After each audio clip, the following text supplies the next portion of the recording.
What's up, YouTube? It's been a minute, and that's okay. That's okay because when you're moving forward and you're trying to get things done, sometimes you don't make a video. But I'm trying to become more consistent, or shall I say, something flew in my eye. Or shall I say, I will become more consistent with my content creating. Oh my gosh, what's in my eye? Okay, so as you can tell by the title of this video, what we're talking about today is moving in silence and why that is beneficial when you're trying to get stuff done. I remember, and this is back when I worked for Hilton, and this was like around 2012, 2013, and I had just had my baby boy, and I was talking about losing weight and getting back in shape. And I had this one particular co-worker, and I won't say her name on here, but she knows who she is if she ever watches this video. And I used to blab to her all the time about weight loss and what I was planning on doing. And, oh, girl, I'm about to be doing this, that, and the third, and this, that, and the third. And, you know, she would just sit there quietly at her desk, and she'd just be staring at me like, girl, And I didn't know it at the time, but she was also making her own plans to get healthy. Well, fast forward 8 months later, I'm still in the same spot, still trying to lose weight, still not taking my weight loss serious. And this girl done lost some serious weight. I don't know exactly how much weight she lost, but when I tell you she was snatched in 8 months, snatched, you know. And I remember thinking about that while I was in one of the classes for becoming a coach, and it was talking about discretion. And she came to mind because I was like, you know, I could think of a time where someone moved in complete silence, not in a way where you don't hear from them or you don't see them, but just in a way where what they got brewing, you'll know nothing about.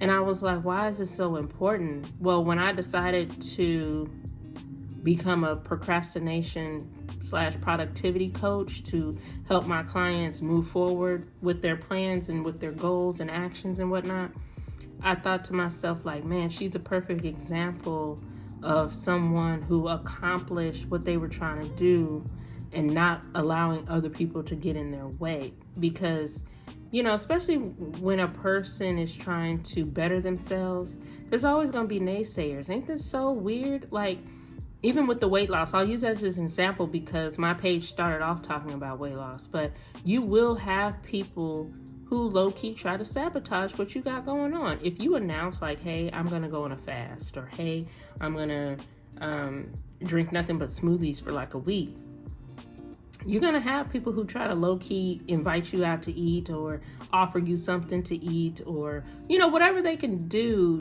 just to get in your way. And I thought about that, like, are these intentional, what's the word I'm looking for? Are these actions intentional? Like, are they conspiring, or is it a safe mechanism for other people to try to, like, take a load off of you? Like, there's many times in the Bible, I don't know if you guys are Bible readers, I am, but there's many times in the Bible where disciples of Jesus had to get reprimanded, like where they would say, oh, Jesus, you don't have to have that happen. Take a load off. He's like, get behind me, Satan. Because you're not thinking God's thoughts. You're thinking man's thoughts. Like, when you're elevating at a higher frequency and you know that what you're about to engage in is going to take a lot more grit, a lot more purpose, a lot more determination, you can't be bombarded by the fears and opinions of other people, because I guarantee you they will offer their unsolicited advice every single time. And then, you know, you're already battling your own thoughts, your own self-doubts. You don't need that added noise onto what you already have going on with yourself. You know, that's why I do agree that affirmations are so important, whether you say them in the morning or you say them at night or whatever your time is that you talk to yourself, when you get in tune with the mechanisms of your own spirit. You have to be like, it doesn't matter what other people think or what their opinion is, because they're going to have them anyway. They're going to have them anyway. But so are you. So are you. You really have to be in tune. When I decided to go back to school to be a life coach, everybody didn't agree with me. Some people that I told did not agree with me. They're like, what is that? A life coach? That's stupid. Nobody believes in that. That's not true. That is not true. If you want to play a sport, who do you hire to help you? A coach. Basketball players are professionals, but they still have a coach. You know what I'm saying? Like, you still need someone to help you with your accountability without judgment, because it isn't my job to prescribe or diagnose you. My job is to help you sort through your own mess, get it in your head that, hey, this is what I'm going to do. This is what I'm going to accomplish. And nothing and nobody's going to... Sorry about that. My camera died. Oh my gosh. So it's a thing where you need to start checking your storage, apparently. But in the midst of our conversation, not only moving in silence helps with your focus and your determination, but again, it cuts out any room or opportunity for people to give their unsolicited advice. We don't need it. We're grown. We're grown. And I'm not saying that at a point we stop learning or stop applying things, but at some point you have to trust that the information that you're taking in for yourself is beneficial, and you have to give it time to work. Otherwise, you're going to be so indecisive in everything that you do.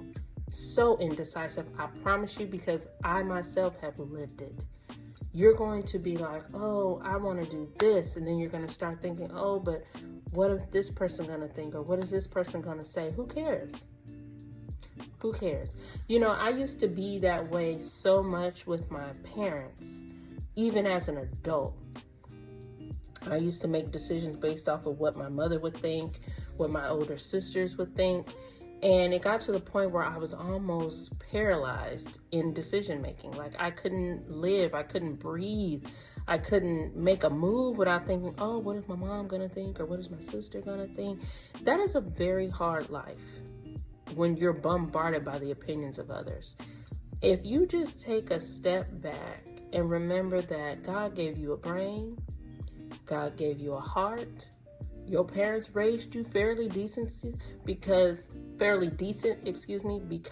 we are imperfect, so we do make mistakes. But if your parents raised you fairly decent, trust that you can make those decisions. Trust that you can make a decision that doesn't dishonor your parents, but it still honors you, because you're living your life. Nobody's going to live it for you. Nobody's going to hold your hand and walk you through this. That's why we have a brain that thinks and operates in the way that it operates. We're capable people. We're capable of doing things. We don't have to operate in fear. But what we do have to operate in is discretion. We do have to operate in the ability to make a plan and honor that plan, and then we will yield the fruits of our labor. It's simple. It's very simple. But yes, I wanted to give that message today because I know it was something that I struggled with a lot in my 20s. I'm in my mid to late 30s now, but in my 20s, it was a very hard struggle for me to find my own way, develop my own way of thinking.